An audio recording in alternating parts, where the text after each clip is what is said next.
Good morning. Fifth chapter चल रहा था अपना। उसमें हमने धूम्रपान तक देख लिया। अब तीसरा टॉपिक हमारा क्या चलेगा? नशे। क्या होता है नशे? नाशा के द्वारा मतलब नाशा में औषध डालने की प्रक्रिया को क्या बोलते हैं? नशे। मतलब नासिका से सिर में औषध पहुंचाना ही नशे कहलाता है। अब उस नशे के क्या लाभ होते हैं और नशे किससे करते हैं और अणु तेल क्या होता है उसके बारे में देखते हैं।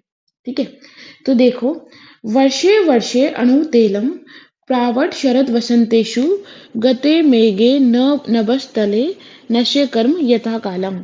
कि है ना, वर्षे वर्षे मतलब प्रत्येक वर्ष अणु तेल का क्या करना है? नश्य करना है ना। और कौन सी ऋतुओं में करना है? प्रावट में, शरद में, वसंत में। कौन सी ऋतु? प्रावट, शरद और वसंत। इसको अपन कैसे याद करेंगे? प्रसव से याद करेंगे। प्रावट का प्र, स से शरद, व से वसंत। तीन ऋतु। इन ऋतुओं को क्या बोलते हैं? साधारण ऋतु बोलते हैं। कौन सी ऋतु बोलते हैं इनको? साधारण ऋतु, है ना। साधारण ऋतु में प्रत्येक वर्ष करना है। और गते मेघे मतलब आकाश में बादल ना हो, नभस तले, है ना। मतलब नभ में, गते मेघे बादल ना हो, बादल जा चुके हो, मतलब साफ आकाश हो, है ना। ऐसा नहीं हो कि उस दिन बादल छाए हो, उस दिन नशे नहीं करना है। ठीक है, तब अपन को नश्य कर्म करना है यथा कालम। इन कालों में अपन को क्या करना है? नश्य कर्म करना है। तो वर्षे वर्षे प्रत्येक वर्ष प्रावट शरद वसंत ऋतु में, और आकाश में बादल ना हो मतलब स्वच्छ बादल हो, स्वच्छ आकाश हो, तब हमें नश्य करना चाहिए। नस्य से क्या होगा? न तस्य चक्षुर्ग्राणम न श्रोतम उपहन्ते। ना तो चक्षु का, चक्षु, घ्राण और श्रोत, इन इंद्रियों का क्या होता है? विकार नहीं होता है। क्या नहीं होता? इनका विकार नहीं होता है। ठीक है, और क्या होते हैं? न सुश्वेता न कपिला केशा श्रमश्रुणु वा पुनः न च केशा प्रमुंचिते वर्धन्ते च विशेषत। कि ना तो है ना बाल मतलब केश, किसके? बाल और दाढ़ी के जो बाल होते हैं वो क्या होते हैं? ना तो वो सफेद होते हैं, ना वो पीले होते हैं। ठीक है, न केश न च केशा प्रमुंचते, ना तो बाल गिरते हैं। वर्धन्ते च विशेषत, बालों का गिरना कम हो जाता है और विशेष रूप से वो बढ़ने लग जाते हैं। तो भाई क्या होता है कि चक्षु के इंद्रियों के लिए, घ्राण इंद्रियों के लिए और श्रोत इंद्रियों के विकार उत्पन्न नहीं करता है। और केश के बाल, दाढ़ी के बाल ना तो सफेद होते हैं, ना कपिल पीले होते हैं, ना ही केश गिरते हैं, बल्कि विशेष तरीके से बढ़ने लग जाते हैं। ठीक है, मन्यास्तंभ, शिरशूल, अर्दित, अनुग्रह, बलम। मतलब क्या होता है? मन्या स्तंभ नहीं होता। मन्या स्तंभ मैंने बोला था ना, फेशियल पैरालिसिस, वो नहीं होती है। शिरशूल नहीं होता, अर्दित नहीं होता है, हनु संग्रह नहीं होता, हनु का जगड़ना, है ना, है ना। और क्या, किसको बल मिलता है? सिर को, सिर को कपालान, शिरा मतलब जो हमारी शिराएं होती है, जो वेन्स होती है मतलब जो नसें होती है, उनको, सिर कपाल की संधियों को, स्नायु कंडरा, इन सबको क्या मिलता है? बल मिलता है। तो किसको बल मिलता है? शिराओं को बल मिलता है, सिर कपाल की संधियों को बल मिलता है, स्नायु को बल मिलता है, कंडरा को बल मिलता है। ठीक है, और क्या होता है? स्वर कैसे हो जाता है? स्निग्ध हो जाता है, स्थिर हो जाता है, महान हो जाता है। मतलब स्निग्ध मतलब अच्छा हो जाता है, स्थिर हो जाता है। जैसे अपन यूँ बोलते हैं ना कि हाँ ये कितना अच्छे से बोलता है ना, शब्दों को रख रख करके बोलता है, वैसे ये ना स्निग्ध, स्थिर और महान हो जाता है। ठीक है, और क्या होता है? ये सर्व इंद्रियाणाम विमल्यम बलम भवति च अधिकम। सारी इंद्रियों का विमलता मतलब सारी इंद्रियां शुद्ध हो जाती है, स्वच्छ हो जाती है। ठीक है, उनको बल और अधिक मिल जाता है। बलम भवति च अधिकम, और क्या होते हैं? इंद्रियां बलवान हो जाती है। तो ये सर्व इंद्रियाणाम वैमल्यम बलम बवल बलम भवति च अधिकम, ये नशे का है, धूमपान का नहीं है। हम कंफ्यूज हो जाते हैं क्योंकि धूमपान में भी एक ऐसी लाइन आती है इंद्रिया वाली। ठीक है, पर ये किसका है? नशे का है। ठीक है, न च अस्य रोगा सहसा प्रवंती ऊर्ध जत्रुजा, मतलब कोई भी ऊर्ध जत्रु के रोग उसको नहीं होते हैं। ठीक है, और ज्रियतश्च उत्तम अंगेशु जराम न लभते बलम, मतलब जो हमारी जो उत्तम अंग, उत्तम अंग हम किसको बोलते हैं? जिरेतस्य उत्तम अंग मतलब वृद्धावस्था आने पर भी उत्तम अंग मतलब सिर में कोई भी उसके लक्षण प्रकट नहीं होते हैं। मतलब हमारी वृद्धावस्था के लक्षण प्रकट नहीं होते हैं। ठीक है, तो ऐसे। और क्या होगा, नश्य कौन से मर्म में काम करता है, श्रृंगाटक मर्म में काम करता है। कौन से मर्म में काम करता है, श्रृंगाटक मर्म में। तो भाई देख लेते हैं, एक बार फिर देखते हैं कि नश्य कब लेना चाहिए, प्रत्येक वर्ष कौन सी ऋतु में, प्रावट शरद वसंत ऋतु में। कब, जब नभ में बादल ना हो, मतलब बादल स्वच्छ हो, तब लेना चाहिए। इससे चक्षु ज्ञान और श्रोत इंद्रियों में विकृति नहीं होती है। केश के और दाढ़ी के बाल जो रहते हैं वो ना तो सफेद होते हैं, ना कपिल होते हैं, ना केशा प्रमुंचते, केश है ना इससे टूटते नहीं है बल्कि विशेष तरीके से बढ़ते हैं। ठीक है। ना मन्य स्तंभ होगा, ना शिरशूल होगा, ना अर्दित होगा, ना हनिशृंग हनु संग्रह होगा। ठीक है। बल किसको मिलेगा, सिराओं को बल मिलता है, सिर और कपाल को बल मिलता है, संधि सिर कपाल की संधियों को बल मिलेगा, स्नायु को और कंडरा को बल मिलता है। ठीक है। स्वर कैसा हो जाएगा, स्निग्ध हो जाएगा, स्थिर हो जाएगा, महान हो जाएगा। ठीक है। और क्या हो जाएगा, सारी इंद्रियां विमल मतलब स्वच्छ हो जाती है। ठीक है। बलम भवती च अधिकम, और उनमें क्या हो जाता है, बल बढ़ जाता है। और न च अस्य रोगा सहसा, उर्दू जत्रु के कोई रोग नहीं होते हैं। और है ना, वृद्धावस्था आने पर भी उत्तमांग, उत्तमांग मतलब शरीर पे सिर पे कोई लक्षण प्रकट नहीं होते हैं। ठीक है। तो ये सारे क्या है, ये नस्य के लाभ है। ठीक है। नस्य को कैसे देते हैं, द्वारम ही सिरसो नासा। चरक जी बोलते हैं कि ये ना नासा, सिर का द्वार ही क्या है, नासा है। क्या है, सिर का द्वार नासा है। ठीक है। वाग्भट ने भी यही बात बोली, पर उसने थोड़ी अलग तरीके से बोली। क्या बोली, यहाँ पर सिरसो है, नासा सिरसो ही द्वारम, नासा ही सिर का द्वार है। देखो दोनों की बात अलग है, पर अपन की दोनों की कोटेशन की लाइन है ना अलग अलग है, इसलिए अपन एक का याद कर लेते तो दूसरा वैसे का वैसे हो जाएगा। तो चरक के द्वार, चरक क्या करता है, द्वार, चरक के द्वार रहते हैं, इसलिए ये द्वार से शुरू करता है कि द्वारम ही शीर्षो नासा, कि सिर का द्वार क्या है, नाशा है। और वाग्भट जी नाशा से शुरू करते हैं, नाशा ही शीर्षो द्वारम। ठीक है। तो आप इसको ना बस एक याद कर लो कि द्वार से कौन शुरू होता है, चरक। तो दूसरा अपने आप किसका कोटेशन हो जाएगा, वाग्भट का हो जाएगा। किसका हो जाएगा, वाग्भट का हो जाएगा। ठीक है। इसके बाद हम देखते हैं कि ना, यहाँ पे जैसे उत्तमांग सिर है ना, ऐसे देखो, प्रधान इंद्रिय,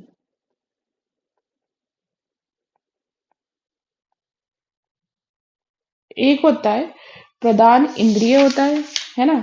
एक हमारे पास यहाँ पे होता है उत्तमांग होता है। क्या होता है हमारे पास यहाँ पे, उत्तमांग होता है। मतलब उत्तम अंग किसको बोलते हैं, प्रधान अंग बोलो या फिर बोलो उत्तम अंग बोलो। ठीक है। और सर्वव्यापक इंद्रिय, और क्या है, सर्वव्यापक इंद्रिय। ठीक है। तो प्रधान इंद्रिय क्या होती है हमारे पास, चक्षु को क्या बोलते हैं, प्रधान इंद्रिय। कि सारी इंद्रियों में प्रधान क्या है, चक्षु है। और सर्वव्यापक मतलब जो पूरे शरीर में सब तरह फैली हुई है, क्या है, त्वचा ही तो है। तो सर्वव्यापक इंद्रिय कौन सी होती है, त्वचा। प्रधान इंद्रिय होती है चक्षु। और प्रधान अंग और उत्तम अंग किसको बोलते हैं, सिर को बोलते हैं। प्रधान अंग और उत्तम अंग किसको बोलते हैं, सिर को बोलते हैं। तो प्रधान इंद्रिय हमारी चक्षु होती है। सर्वव्यापक पूरे शरीर में का सब जगह व्यापक कौन सी होती है, त्वचा होती है। और प्रधान अंग हमारे सिर होता है। ठीक है। अभी हमने नासा ये देख लिया, नशे के लाभ है ना, उसमें अणु तेल के नशे के लाभ। अब देखते हैं हमारे पास यहाँ पे कि अणु तेल की निर्माण विधि क्या होती है। ठीक है। यही से रेफरेंस क्वेश्चन बनते हैं। कैसे, यहाँ पे जो जो हाईलाइटेड वर्ड है ना उनसे क्वेश्चन बने हैं। ठीक है। जैसे कि चंदन अग्रुणी, मतलब चंदन से अगरू से, तो और भी औषधि है उनमें दो स्टार्टिंग के इंपॉर्टेंट है, चंदन अगरू से अपन को क्या करना है, विपाचित शत गुणे महेंद्रे विमले अबसी, कि हमें क्या करना है, शत गुणे मतलब 100 गुणे, महेंद्र यानी हमारे पास क्या करना है, आकाशीय जल। ठीक है। साफ आकाशीय जल को लेना है 100 गुना, फिर उसको पकाना है। ठीक है।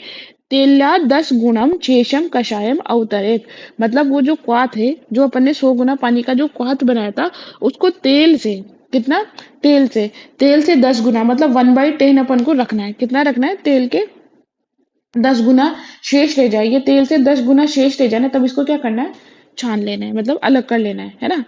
तेलम कषायण 10 कृत्व विपाचित, कि हमें क्या करना है कि क्वाथ से प्रति बार 1/10 भाग लेकर के क्वाथ तेल लेकर के सिद्धि करना है। मतलब कैसे करना है कि ना 1/10 मतलब जो अपन ने 10 गुना पानी बचाया ना, उसका उसका 10वां भाग मतलब 1/10 भाग ले लिया।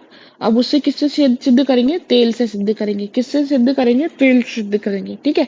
फिर जब तेल सिद्ध हो जाएगा फिर वापस उसमें 1/10 पानी डालेंगे, तो ऐसे कितनी बार होगा? 10 बार होगा। तो 10 बार हमें इसे सिद्ध करना है। ठीक है। और 9वीं बार, जब 9वां बार रहेगा तब अपन को क्या करना है? जितना पानी रहेगा ना उतना ही छागल पे, मतलब गोट मिल्क, है ना, बकरी का जो दूध रहेगा उतना ही अपन को उतना पानी उतना दूध लेकर के इसको लास्ट वाले में पचाना है। मतलब सब में तो 1/10 पानी लेते जाना है। फिर जब 10वां पाक आएगा ना, तो समांशम चागलम पयम, कि है ना अपने पास सम अंशम, मतलब उसी अंश में जितना पानी है उसी अंश में छागल पे, मतलब बकरी का दूध लेना है, फिर पचाना है। ठीक है। आया यहाँ पे कि पहले शतगुणे महेंद्र विमले अम्बसी, कि 100 गुने महेंद्र तेल, मतलब महेंद्र जल, आकाश जल में उसको पकाना है ना। कितना पकाना है? तेल या 10 गुणा शेषम कषायम अवतरात, तेल से 10 गुना कषाय रहना है ना, उसको निकाल लेना है। ठीक है। फिर तेलम कषायन 10 कृत्व विपाचित, 10 कृत्व मतलब तेल से 1/10, मतलब 1/10 लेना है और उसको शुद्ध करना है। और 10वें पाक में सम अंशम चागल पय, तो चागल पय कौन से पाक में लेना है? 10वें पाक में। ठीक है। दध्यादेशो अणुतेल से नावनीय से संविधि, कि बस फिर ये जो अणुतेल बनता है इसको नावन मतलब नशे में प्रयोग करना चाहिए। ठीक है। मात्रा प्रयुंजित तेलस अर्धपलो उन्मीनात, ये जो तेल है इसकी मात्रा कितनी लेनी है? अर्धपल लेनी है। कितनी लेनी है? अर्धपल, जिसको क्या बोलते हैं अपन? 2 कश बोल सकते हैं या 2 तोला बोलते हैं। ठीक है। अब यहाँ पे क्वेश्चन देखते हैं। सबसे पहले कि इसमें कौन सी औषधि लेते हैं? चंदनगरी औषधि लेते हैं। पहला क्वेश्चन, कितने गुने पानी में इसका पाक करते हैं? तो 10 गुना पानी में। ठीक है। कितना गुना पानी शेष रखते हैं? तेल से 10 गुना पानी शेष रखते हैं। ठीक है। फिर उसके बाद 10वें पाक में बकरी का दूध कितना डालते हैं? तो सम अंशम छागल पे की आधा क्या बोलते हैं? बराबर, तेल के बराबर छागल पे डालते हैं। ठीक है। क्या करते हैं इससे? नावन। इसकी मात्रा कितनी होती है? अर्धपल। कितनी होती है? अर्धपल। इतने क्वेश्चंस यहाँ से बनेंगे। ठीक है। अब इसका प्रयोग कैसे करेंगे? तेल प्रयोग करने की विधि में क्या होगा? इसमें होगा 1 3 5 7 9 11 3, मतलब हमें कैसे करना है कि अल्टरनेट डेज पे करना है। जैसे आज कर लिया तो दूसरा दिन छोड़ के तीसरे दिन करेंगे, तीसरे दिन कर लिया तो चौथा दिन छोड़ेंगे, पांचवा, छठवा छोड़ेंगे तो सातवां, तो अल्टरनेट दिन, है ना। तो चक्रपाणी के अनुसार कितने दिन में होगा ये? 13 दिन में। कितने दिन में? 13 दिन में। ठीक है। और कितनी बार करना है? 7 बार। 7 बार का मतलब जैसे एक दिन में एक बार कर लिया, फिर ये दूसरी बार, फिर ये तीसरी बार, ये चौथी, ये पांचवी, ये छठवीं और ये सातवीं, तो ऐसे 7 बार नस्य करना है। ठीक है। एक दिन का अंतर दे करके। ठीक है। अब इसको कैसे हमारे आचार्य ने लिखा है? स्निग्ध स्वेन उत्तमांग से पिचुना नावने स्त्रीभी, कि इससे क्या होता है? स्निग्ध हो जाएगा, स्विन हो जाएगा, उत्तमांग मतलब हमारा जो सिर है ना वह स्निग्ध शून्य हो जाता है। किससे? अपन पीछू रखते हैं, नावन करते हैं, वो भी त्रिबार। त्रिबार मतलब 3 बार लेना है। एक ही दिन में कितनी बार लेना है? 3 बार लेना है। और त्रयात त्रयाच सप्ताह एतत् कर्म समाचरित, कि त्रयात त्रयात मतलब हर तीसरे दिन में, और कितने दिन तक? सप्ताह तक, मतलब 7 दिन तक करना है। ठीक है। तो ये काम करना है कितने दिन तक? 7 दिन तक। और एक दिन में कितनी बार करना है? 3 बार करना है। ठीक है। फिर क्या है? तेलम एतत् त्रिदोषग्न इंद्रियाणाम बल प्रदम, इससे क्या होगा? इस तेल से ऐसे करने से त्रिदोष को समन करता है। किसको समन करता है? त्रिदोष को। और इंद्रियों को क्या देता है? बल प्रदान करता है। इंद्रियों को क्या देता है? बल प्रदान करता है। अब कैसे करना है देखो, वही मैंने बोला था ना, स्निग्ध स्वन से उत्तमांग से। पहले उत्तम अंग का स्नेहन स्वेदन करना है। क्या करना है? स्नेहन स्वेदन करना है। फिर उसके बाद पिचू, अच्छा यहाँ पे पिचू से अपन को क्या करना है? 2 तोला मतलब आधा पल, इसकी मात्रा बोल ली ना, उसको अणु तेल में भिगो करके कितनी बार नस्य करना है? 3 बार नस्य दे। कितनी बार नस्य देना है? 3 बार नस्य देना है। मतलब इसका प्रतिदिन 3 3 बार 3 3 दिन पर नस्य लेना चाहिए। 3 3 दिन मतलब समझ गए? पहला, दूसरा छोड़ोगे तो तीसरा दिन, चौथा छोड़ोगे तो पांचवा दिन, तो तीसरे दिन पे कर लेना, हर तीसरे दिन पे। तो 3 3 दिन पर क्या करना है? नस्य लेना चाहिए। ठीक है। मतलब एक दिन का अंतर दे करके अल्टरनेट डेज पे। और कैसे करना है? 7 बार, है ना। और 7 दिन नहीं है, 7 बार इसका सेवन करना चाहिए। और ये त्रिदोष नाशक और इंद्रियों को क्या देता है? बल देता है। तो हमारे पास चक्रपाणी ने कुल कितने दिन बोला है? 13 दिन बोला है। कितने दिन? कितने बार करना है? 7 बार। और कितने दिन का अंतर लेकर के? एक दिन का अंतर लेकर के। कैसे करना है? स्निग्ध स्वयं मतलब उत्तमांग को पहले स्नेहन स्वेदन अच्छे से करना है, फिर पिचू से नस्य करना है। कितनी बार? 3 बार करना है। ठीक है। और वो भी अल्टरनेट डेज पे सप्ताह तक करना है। इससे क्या होगा, त्रिदोष दूर होगा और इंद्रियों में क्या मिलेगा, बल मिलेगा। ठीक है, तो ये नस्य खत्म हो गया। अब हम देखते हैं दंत पवन। ठीक है, किसका वर्णन देखते हैं, दंत पवन का। आपोतितम अग्रम द्वे कालो कषाय कटु तिक्तम। आपोतितम, आपोतितम का मतलब क्या है, कुचला। अग्रभाग कैसा हो, आपोतितम अग्र मतलब अग्रभाग जो रहेगा वो कुचला हुआ होना चाहिए, मतलब अच्छे से वो चबाया हुआ होना चाहिए, तभी तो, वरना वो हमारे कैसे वो सॉफ्ट होगा, तभी तो दांतों की शुद्ध कर पाएगा। तो उसको सॉफ्ट करना है, मतलब उसको थोड़ा कुचल के सॉफ्ट करना है ना। और द्व कालो, यहाँ पर क्या है, द्व कालो, दो काल मतलब दो काल लेना है। दो काल कौन से, प्रातः और साय, मतलब सुबह और शाम दो बार लेना है। ठीक है, पर अष्टांग हृदय ने भी दो काल बोला है, पर कौन कौन से, एक तो सुबह लेना है और एक लेना है भोजन के बाद। एक कब लेना है, भोजन के बाद। एक तो सुबह तो सेम है, पर यहाँ पर भोजन के बाद, तो भोजन के बाद बोले तो अष्टांग हृदय। ठीक है, और सुबह और शाम बोले तो चरक ने बोला। ठीक है, फिर उसके बाद क्या लेना है, कषाय कटु तिक्तम, और उसका रस कैसा होना चाहिए, दंत पवन का, दातुन का कैसा होना चाहिए, या तो कषाय होनी चाहिए, या कटु होनी चाहिए, या तिक्तु होनी चाहिए। ठीक है, कैसी, केटी के होनी चाहिए, कषाय कटु और तिक्त होनी चाहिए। अष्टांग हृदय में भी कषाय तिक्त कटु मतलब वही है, बस आगे पीछे कर दिया, मतलब कषाय कटु तिक्त यही होनी चाहिए। पर सुश्रुत ने चार बोला है, उसने कषाय कटु तिक्त बोला तो सही है, पर एक मधुर भी बोला है। कौन सा बोला है, मधुर भी बोला है। ठीक है, तो क्या है, बस अष्टांग, अष्टांग हृदय और चरक दोनों ने सेम कषाय कटु तिक्त, और उसके बाद है ना सुश्रुत ने बस मधुर ऐड कर दिया। ठीक है, दांतों से क्या होता है, दांत के मांस के आघात से रक्षा करते हुए, क्योंकि भवेद दंत पवन दंत माशानी अबादियन, कि हमें दंत पवन मतलब दांतोन करनी है, पर कैसे, जो हमारे दंत के मांस की मतलब मसूड़ों की, ऐसा नहीं कि उनको छिल दे, है ना, उनको छिलना नहीं है, बस दांतों को जेंटली साफ करना है। ठीक है, तो उसका भाग कुचला हुआ होना चाहिए, दो काल होने चाहिए, सुबह शाम। अष्टांग हृदय ने सुबह और भोजन के बाद बोला है। कैसा होना चाहिए, कषाय कटु तिक्त, अष्टांग हृदय ने भी कषाय कटु तिक्त वाली बोली है। सुश्रुत ने बस एक जोड़ दिया, मधुर और इसमें एड ऑन कर दिया। ठीक है, फिर उसके बाद देखते हैं उत्तम दातुन कौन सी होती है, मतलब अच्छी दातुन कौन सी होती है। जैसे हमारे बोलते हैं ना कि सबसे अच्छा ब्रश कौन सा होता है, कोलगेट का, सेंसोडाइन का। ठीक है, तो वैसे ही हमारे पास यहाँ पे उत्तम दातुन कौन सी होनी चाहिए, तो होनी चाहिए करंज की, करवीर की, अर्क की, मालती की, ककुब की, असन की। तो करंज, करवीर, अर्क, मालती, ककुब, असन, मतलब इन प्लांट्स की जो दातुन होती है ना वो अच्छी होती है। ठीक है, किन किन की, करंज, करवीर, अर्क, मालती, ककुब, असन। ठीक है, यहाँ पे चरक ने कौन नहीं बोला, यहाँ पे खदीर नहीं बोला है। क्या नहीं बोला है, खदीर हमारे पास यहाँ पे नहीं बोला है। जबकि अपन देखेंगे कि सुश्रुत बोलता है कि कषाय में खदीर की अच्छी होती है।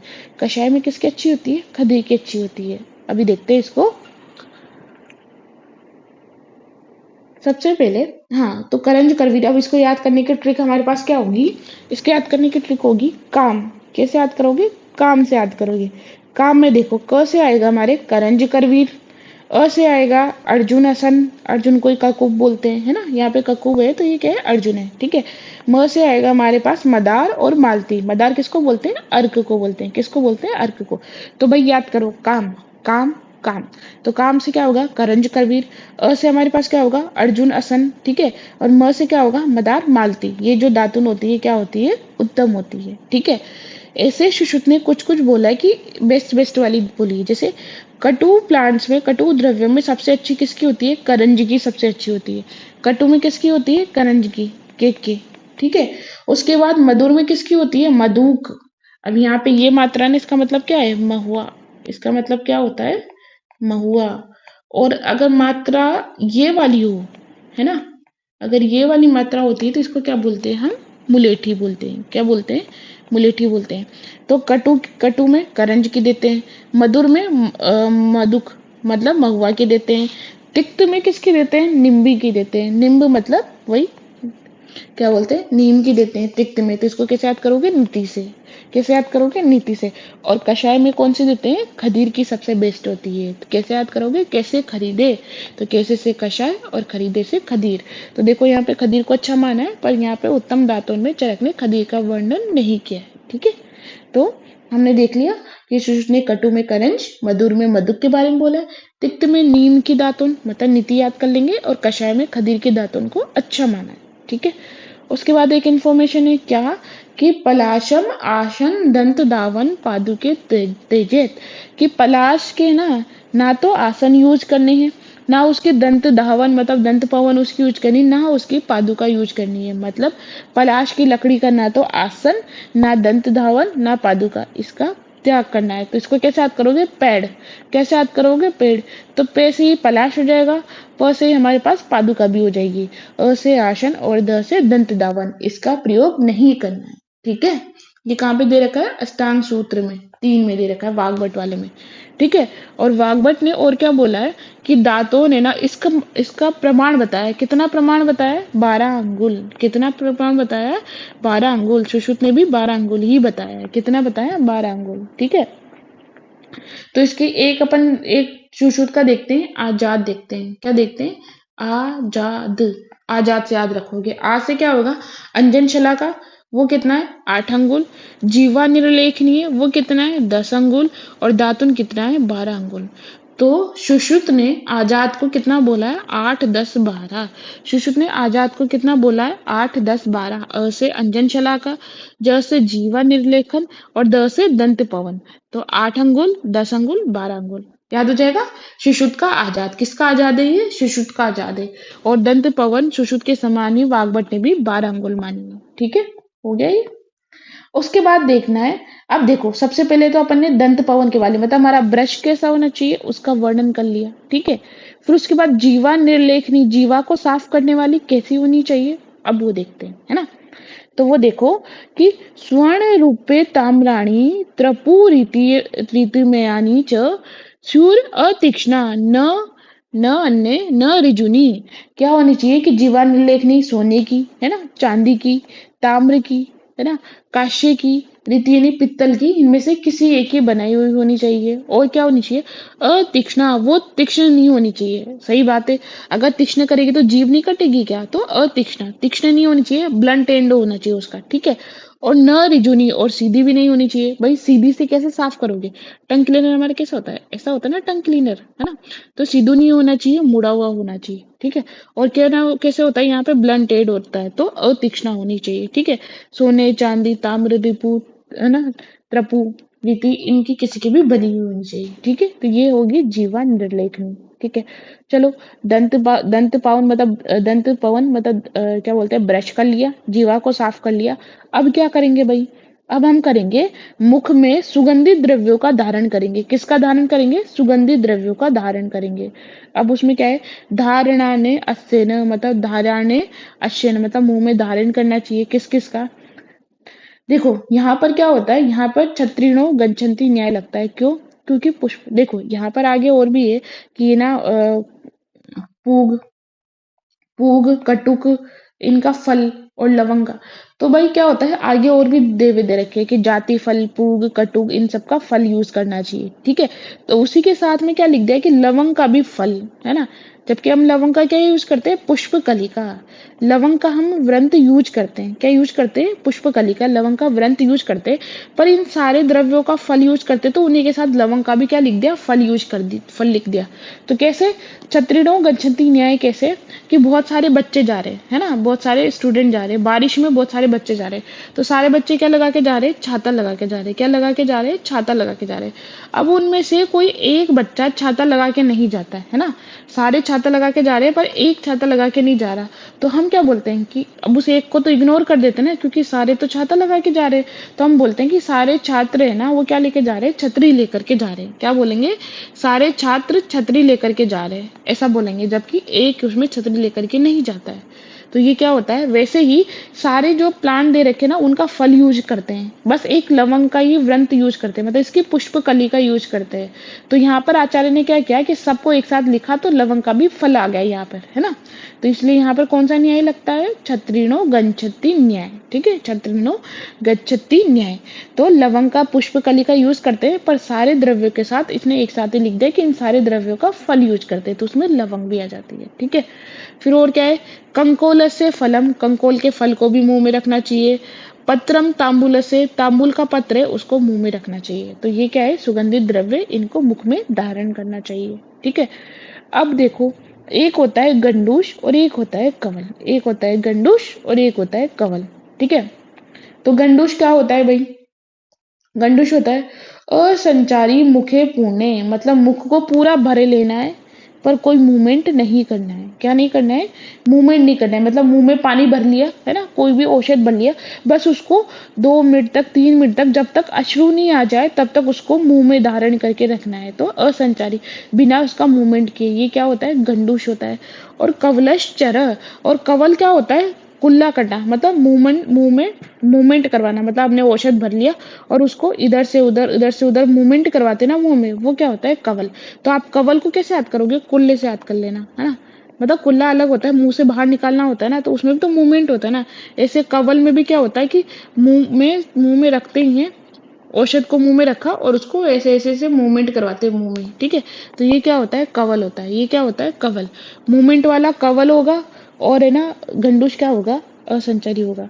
तो हम इसको कैसे याद करेंगे? जैसे कुल्ले, कुल्ले में भी तो मूवमेंट होता है ना, तो क से कवल जो रहेगा ये भी मूवमेंट, चर मूवमेंट करवाएगा। ठीक है, अब गंडूश किसका धारण करते हैं? द्रव का गंडूश धारण करते हैं। द्रव्येण गंडूश कल्केन कवल। कवल कैसा होता है? कल्क का कवल लेते हैं और है ना द्रव का गंडूश करते हैं। ठीक है, तो ये आपको डिफरेंस समझ में आ गया। गंडूश जिसमें मूवमेंट नहीं करते हैं मुंह का, और कवल में मुख का मूवमेंट करते हैं। ठीक है, और ये गंडूश 4 प्रकार का होता है। कौन कौन सा? स्नेहिक, शमन या प्रसादन बोल दो, शोधन और रोपण। स्नेहिक, समन, शोधन, रोपण। स्नेहिक, समन, शोधन, रोपण, ये आपको आगे काम आएगा। ठीक है, अब इस स्नेह गंडू से क्या लाभ है? मतलब हमने कोई स्नेह मुंह में रखा, मतलब गंडूश किया उसका, तो उससे क्या लाभ है? तो उससे होगा हनोर बलम, स्वर बलम, वदन उपचय परम, कि हनु को बल मिलता है। ठीक है, स्वर को बल मिलता है, वदन उपचय मतलब मुख है ना वो निखरता है ना, मुख का प्रसादन होता है। ठीक है, स्यात् परम च रस ज्ञानम अन्यम च रुचि, रुचि तमाम। क्या होता है कि रस का ज्ञान हमें अच्छे से होता है, और अन्न में क्या हो जाएगी? रुचि आएगी। अन्न में क्या होगी? रुचि आएगी। न च दंता छे, दंत में कोई छेद नहीं होता, यानी दृढ़ यान्ति दृढ़ मूला भवंती च, दंतों का छेद नहीं होता, और है ना मूल कैसी हो जाती है? दृढ़ हो जाती है। कैसी हो जाती है? दृढ़ हो जाती है। और क्या होता है? न शूल्यन्ते च अम्लेन हृष्यन्ति भक्ष्यन्ति च, कोई शूल नहीं होगा। ठीक है, और अम्लेन, जब अमल को भक्षण करेंगे, मतलब अम्ल द्रव्य को खाएंगे, जैसे अपन खट्टी चीजों को खाते हैं ना, तो हमारे क्या होता है? दांत आम जाते हैं, इसे बोलते हैं ना, सेंसेशन होने लग जाती है। तो अम्ल खाने पर कोई सेंसेशन नहीं होगी, हर्षण नहीं होगा, है ना, वो नहीं होगा, मतलब खट्टा दांत खट्टे नहीं होंगे। ठीक है, बक्ष्यास तेल गंडूष धारण, मतलब वही तेल गंडूष धारण करने से ये लाभ होंगे। क्या लाभ होंगे? हनु को बल मिलेगा, मतलब हमारी जो ठोड़ी होती है, जो लाइन होती है, उसको बल मिलता है। स्वर को बल मिलता है। वदन उपचय होता है, मतलब वदन में मांस अच्छी प्रकार से क्या होता है? उसकी वृद्धि होती है। वदन यानी क्या होता है? मुख। मुख में मांस की अच्छे से वृद्धि होती है। रस ज्ञान अच्छा होता है। अन्न में रुचि आती है। न च दंता छे, दंत का छय नहीं होता है, जबकि दृढ़ मूल हो जाते हैं। ठीक है, मतलब दंतों के मूल दृढ़ हो जाते हैं। ना शूलेती, शूल नहीं होता, और खट्टा खाने पर खट्टा नहीं होता है। ठीक है, तो ये क्या है? स्नेह गंडूस के लाभ होते हैं। ठीक है, चलो, अब गंडूश कर लिया, तो अब सिर पर तेल की मालिश करना है। अब सिर पर तेल धारण करने से क्या होगा? खाली देखो, न खालित्यम, ना तो खालित्य मतलब गंजापन नहीं होगा, न पालित्यम, ना तो बाल पकेंगे। ठीक है, न केशा प्रपंतति च, और ना ही केश गिरेंगे। कैसे क्या होगा? न तो गंजापन होगा, न पीलापन होगा, ना ही केश गिरेंगे। ठीक है, तो न खालित्यम, न पालित्यम, न केशा प्रपंतति च, तो ये क्या है? सिर पर तेल धारण करने के, मतलब सिर पर तेल धारण करते हैं ना, उसके लाभ है। और ऐसा कैसा ही हमने धूम्रपान देखा था। धूम्रपान के लाभ हमने और क्या देखे थे? खालित्यम पिंजरत्वम च केशानाम पतनम तथा, कि ना तो गंजापन, ना केशों का पीलापन, ना ही बाल गिरते। तो ये धूम्रपान का था। तो भाई पिंजर वाला है ना धूम्रपान, ये बोलते हैं कि धूम्रपान करते हैं तो लोगों को पिंजरों में डाल देते हैं। ठीक है, कोई ज्यादा धूम्रपान नहीं करना चाहिए। तो पिंजर वाला किसमें आएगा? धूम्रपान में। और सिंपल, न खालित्य, न पालित्य, न केशा प्रपंचति च, ये क्या है? सिर पर तेल धारण करने के। किसके? सिर पर तेल धारण करने के। और क्या होगा? बलम सिर कपालानाम विशेषाणाभिवृद्धते, कि सिर और कपाल को क्या मिलता है? बल मिलता है, और इनमें क्या होता है? उनकी वृद्धि होती है अच्छे से। ठीक है, इंद्रियाणी प्रसिद्धति, मतलब इंद्रिया जो होता है उनका प्रसादन होता है, अच्छे से शोधन होता है इंद्रियों का। ठीक है, इंद्रिया स्वच्छ होती है। और सुत्वग भवति च आनंद, मतलब मुख है ना वो अच्छे से सुत्वग हो जाता है, मतलब प्रकाशमान हो जाता है, मतलब अच्छा हो जाता है। ठीक है। निद्रा लाभम, निद्र का क्या बोलते हैं, निद्रा का लाभ बोलते हैं, अच्छे से नींद आती है। सुखम च शयन मूर्धन, मतलब अच्छे सुख पूर्वक नींद आती है। ठीक है। ऐसे मूर्धनी तेल का निषेवण करने से ये लाभ होता है। ठीक है। उसके बाद क्या होगा, सदा के कान, कान में तेल डालने से क्या होगा। ठीक है। कान में तेल डालने से होगा हमारे पास कि अ, न कर्ण रोगा वात उत्था न मन्या हनु संग्रह, न उच्चे श्रुति न बाधिर्यम, कि न तो वात रोग होंगे, कर्ण से जो वातज उत्पन्न कर्ण रोग है वो नहीं होंगे, मन्याग्रह और हनु संग्रह ये दोनों नहीं होंगे, न उच्चन श्रुति, मतलब इंसान ऊंचे बोलने लग जाते ना, मतलब ऊंचा सुनने लग जाते ना, तो ऊंचा सुनना नहीं पड़ेगा, मतलब अच्छे से सुनाई देगा, और ना ही बाधिर, ना बहरापन होगा। देखो कितने फायदे हैं कान में तेल डालने के।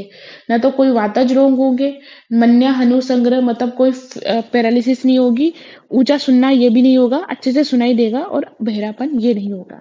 ठीक है। तो अपन इसको कैसे याद करते हैं, हनुमान जी बातों से क्या करते हैं, मनु के कान में तेल डालते हैं। हनुमान जी क्या करते हैं, बातों से, तो बातों से के वातज से कर्ण रोग ये नहीं होंगे, तो कर्ण में तेल डालने से क्या होगा कि वातोत्थित रोग नहीं होंगे। ठीक है। उसके बाद हम देखते हैं शरीर में तेल मर्दन की प्रशंसा। ठीक है। शरीर में तेल मर्दन करने से क्या होता है, तो शरीरम अभ्यंगा दृढ़ सूतवक च जायते, मतलब जो त्वचा है ना वो दृढ़ हो जाती है।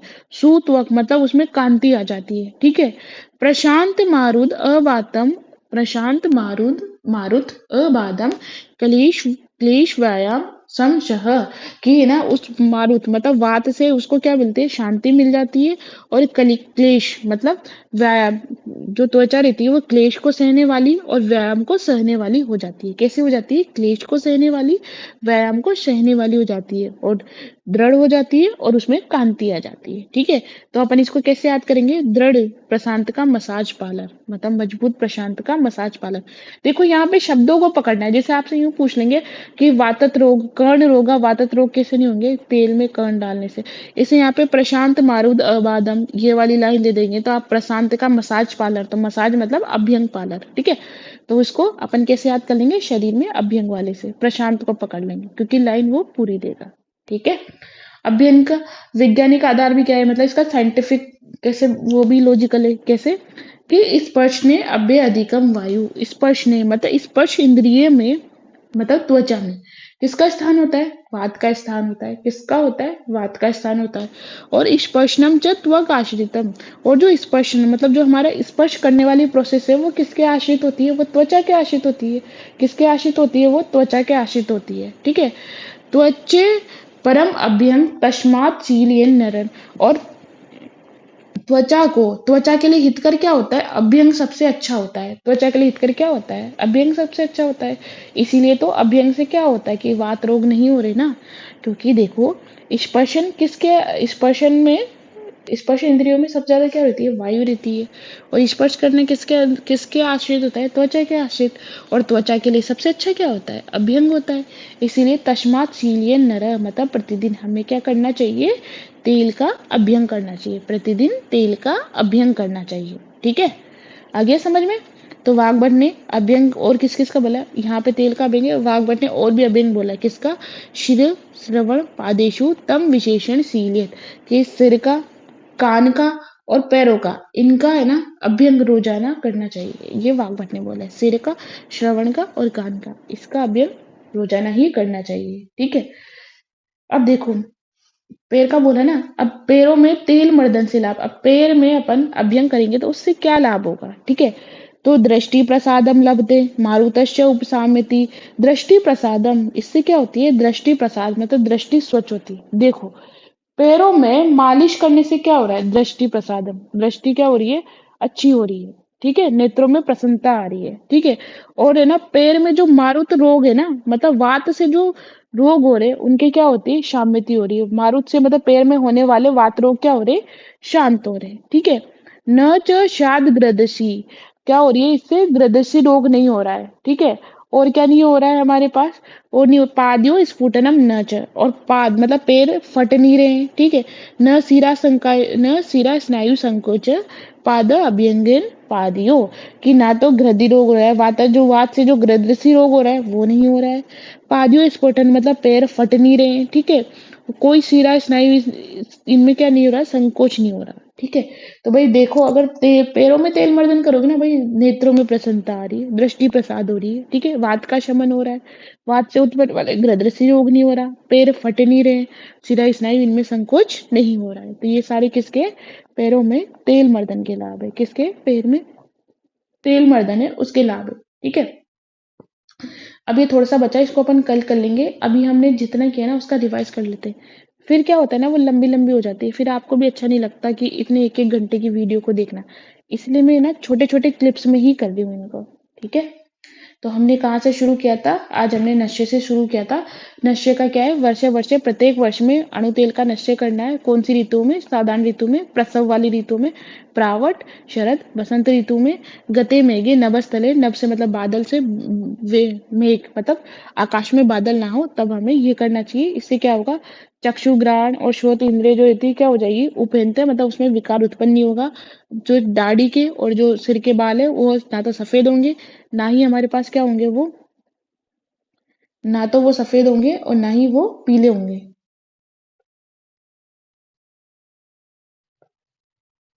ठीक है।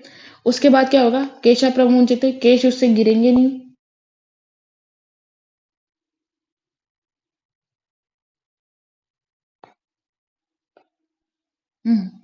ना तो उससे केस गिरेंगे, ठीक है, और अच्छे से वृद्धि भी होगी, ठीक है। मन्या स्तंभ, शिरशूल, अनुसंग्रह, ये नहीं होगा। बल किसको मिलेगा, शिरा को मिलेगा, सिर कपाल की संधियों को मिलेगा, स्नायु कंडरा को बल मिलता है, ठीक है। स्वर कैसा हो जाता है, स्निग्ध, स्थिर, महान हो जाता है। और क्या हो जाता है, सारी इंद्रियां स्वच्छ हो जाती है और उनको बल भी मिलता है, ठीक है। तो ये सारे क्या थे, ये नशे के लाभ थे। नस्य कौन से काम पे करता है, श्रृंगाटक मर्म पे काम करता है।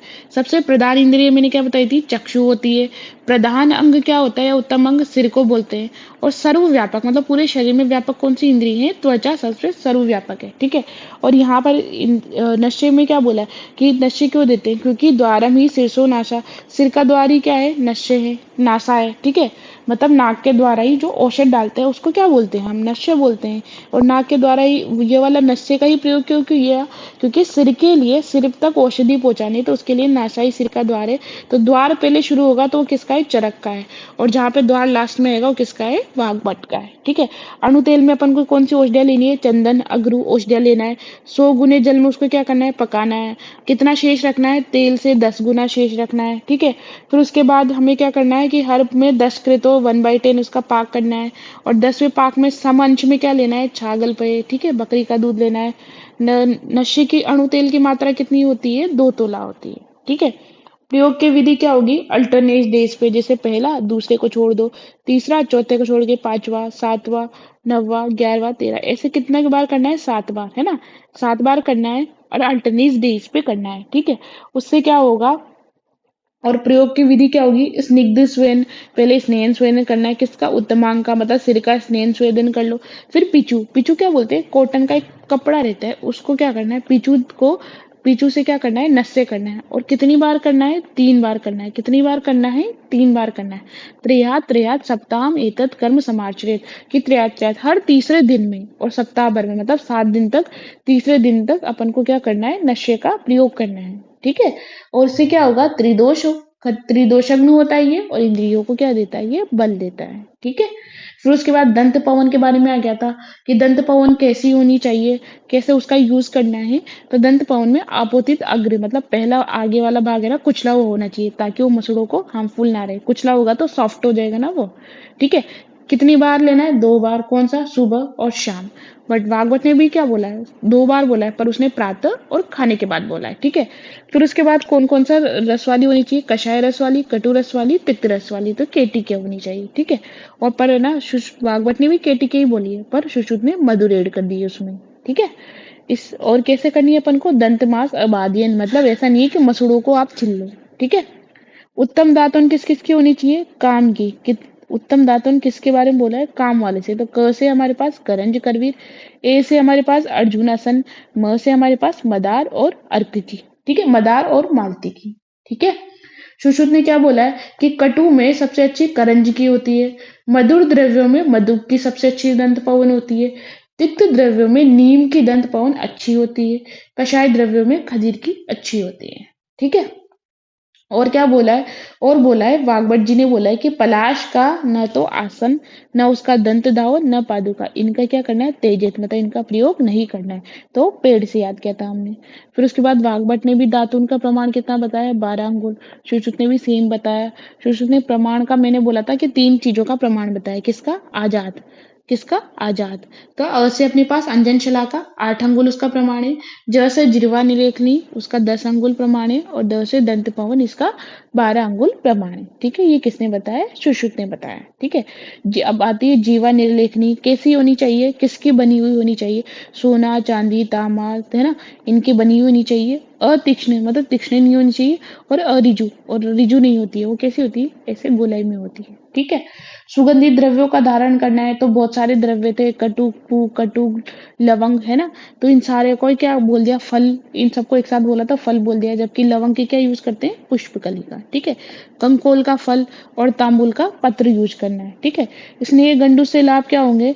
हनु में बल मिलता है, स्वर में बल मिलता है, वदन उपचय, मतलब वदन क्या होता है? मुख, मुख के मांस का अच्छे से उपचय होता है, मतलब मुख में अच्छे से मांस आता है। ठीक है, रस ज्ञान अच्छा होता है, अन्न में रुचि होती है, खाने में रुचि होती है, दंतों का क्षय नहीं होता, और दांतों के जो मूल होते हैं वो दृढ़ होते हैं, मतलब अच्छे होते हैं। ठीक है, ना तो पेन होगा उसको अगर अपन स्नेह गंडू उसका धारण करेंगे तो, और अम्ल खाने पर भी उसको हर्ष नहीं होगा, मतलब सेंसेशन नहीं होगी। ठीक है, तो ये तो क्या था? स्नेह गंडूस से लाभ। ठीक है, गंडूस और कवल में डिफरेंस मैंने बताया था।